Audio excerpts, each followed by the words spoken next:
Dari dulu, manusia dan hewan selalu hidup secara berdampingan, bahkan hingga saat ini. Oleh sebab itu, banyak manusia selalu mengeksploitasi hewan-hewan tersebut untuk kepentingan dan keegoisan mereka semata. Dalam usaha memenangkan peperangan, berbagai angkatan militer dari tiap negara memanfaatkan binatang atau hewan sebagai alat dari peperangan tersebut. Bahkan ada yang menggunakan mereka sebagai senjata perang. Diketahui bahwa hewan-hewan tersebut mendapatkan pelatihan agar bisa bertindak sesuai dengan instruksi yang diberikan dan dapat digunakan sebagai senjata. Berikut daftar hewan yang digunakan sebagai senjata oleh manusia.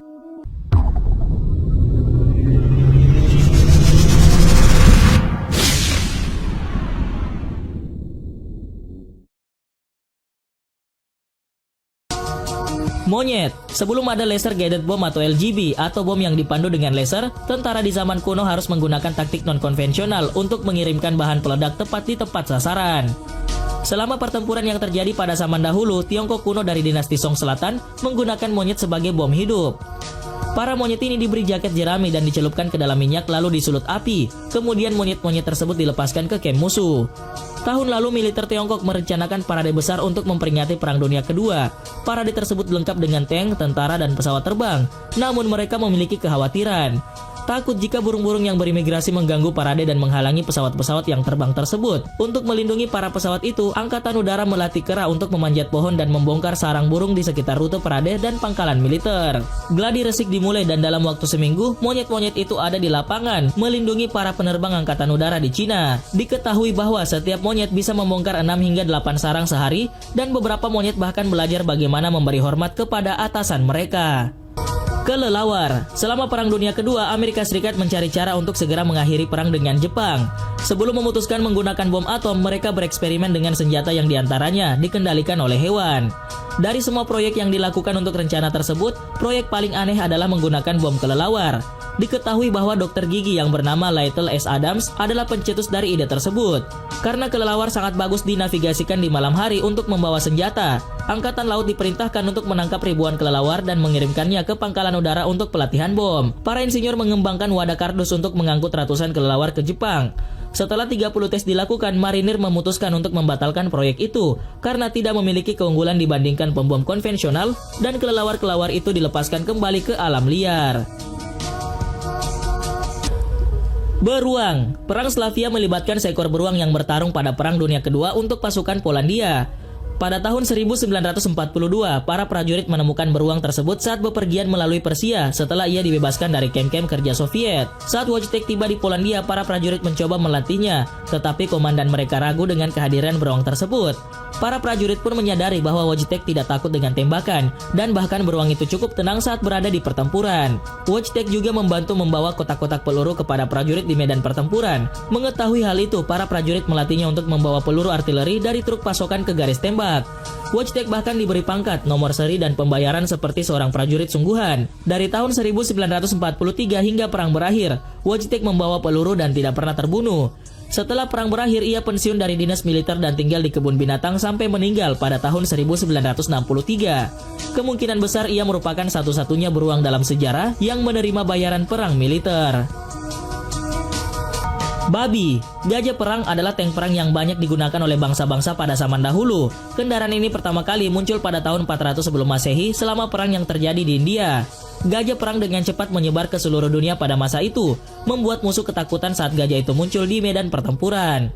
Setelah Alexander Agung wafat dalam upayanya untuk menaklukkan dunia, para jenderalnya masih meributkan sisa-sisa kekaisaran dan beberapa gajah bekas perang. Selama perang berikutnya, Jenderal Antigonus II Gonatus menyerang kota Megaria untuk menguasainya. Dirinya menggunakan gajah untuk mengambil alih pengepungan di kota tersebut. Orang-orang Megaria sudah menyiapkan strategi lain. Mereka menyiram babi-babi tersebut dengan minyak dan menyulutnya dengan api. Gajah-gajah pun panik melarikan diri dari babi yang terbakar, dan gajah perang tidak menghiraukan perintah dari pawang mereka, dan Megarian pun memenangkan peperangan tersebut. Ayam. Salah satu penemuan paling mengerikan dalam peperangan modern adalah gas beracun. Sejak diperkenalkan ke medan perang dalam Perang Dunia Pertama, tentara segera mencari cara untuk mendeteksi gas sehingga para prajurit punya waktu untuk mengenakan topeng gas mereka. Ketika Amerika Serikat pergi berperang dalam operasi Badai Gurun, komandan militer tahu bahwa tentara Irak memiliki senjata gas beracun, jadi ia mencari cara agar para prajuritnya selamat. Operasi Quality Field Chicken dicetuskan dan menggunakan ayam sebagai detektor gas bergerak.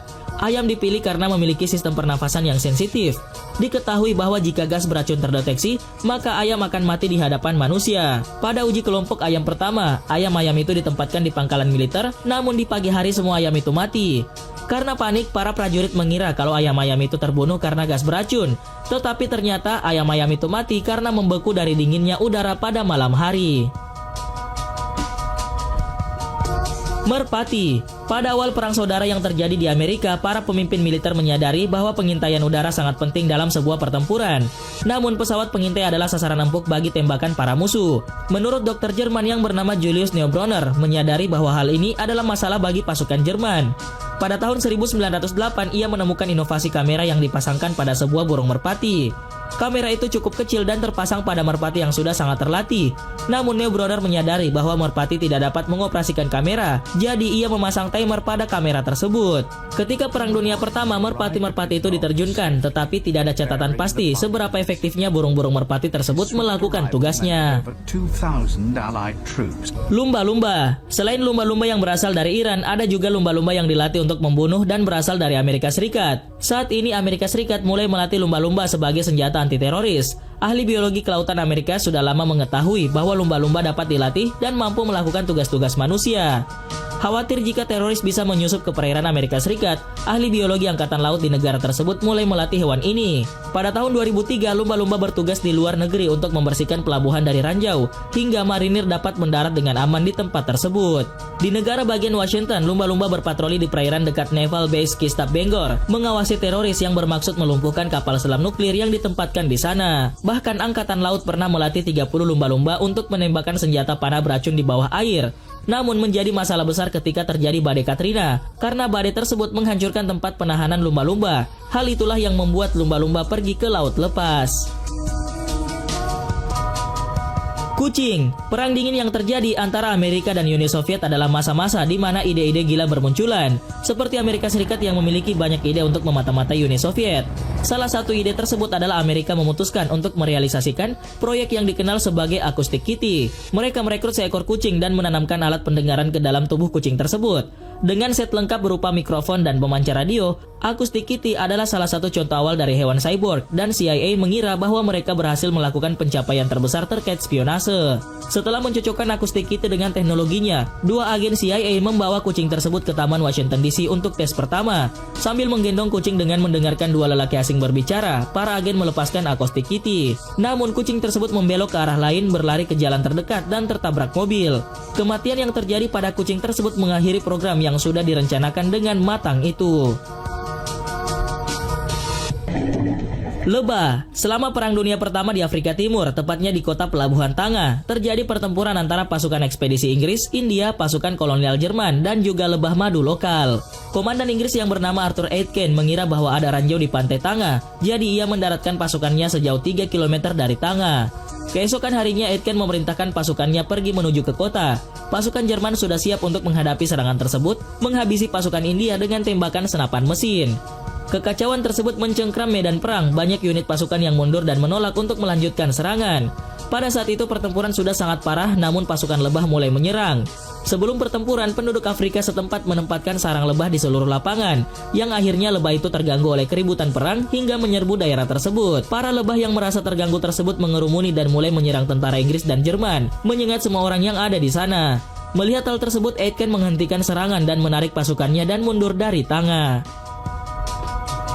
Lumba-lumba. Konflik dan ancaman perang yang terjadi antara Iran dan Amerika mengingatkan kembali ke sebuah masa di musim semi sekitar 20 tahun lalu. Saat itu seorang pria Rusia bernama Boris Surit melakukan sebuah penjualan atas sekelompok lumba-lumba. Kelompok lumba-lumba ini bukanlah lumba-lumba biasa karena mereka telah dilatih selama bertahun-tahun oleh Surit untuk membunuh. Berita dunia menyebutkan bahwa Surit melatih mamalia laut tersebut untuk kebutuhan militer Angkatan Laut Uni Soviet. Sebanyak 4 lumba-lumba dilatih mengidentifikasi dan menyergap penyelam ataupun kapal perang milik musuh dalam sebuah misi serangan bom di bawah laut. Ketika pendanaan untuk proyek lumba-lumba pembunuh tersebut dihentikan, Surit membawa kawanan lumba-lumbanya ke dolphinarium pribadi di semenanjung Crimea. Di sana lumba-lumba tersebut menjadi tontonan untuk turis hingga akhirnya Surit tidak mampu lagi memelihara kawanan lumba-lumbanya itu. Pada akhirnya Surit terpaksa menjual kawanan lumba-lumba kesayangannya tersebut bersama dengan walrus, singa laut, seekor paus beluga putih ke sebuah oseanarium di Iran. Surit tidak memberitahukan apa yang akan dia dan tentara bayarannya kerjakan di tempat yang baru tersebut. Dirinya hanya mengatakan kepada Komsomolskaya Pravda bahwa ia siap untuk bertemu Tuhan atau bahkan iblis sekalipun sepanjang hewan-hewannya tersebut baik-baik saja. Hingga saat ini tak banyak yang tahu dengan apa yang terjadi dengan kawanan lumba-lumba tersebut di Teluk Persia sejak transaksi pada bulan Maret tahun 2000 silam.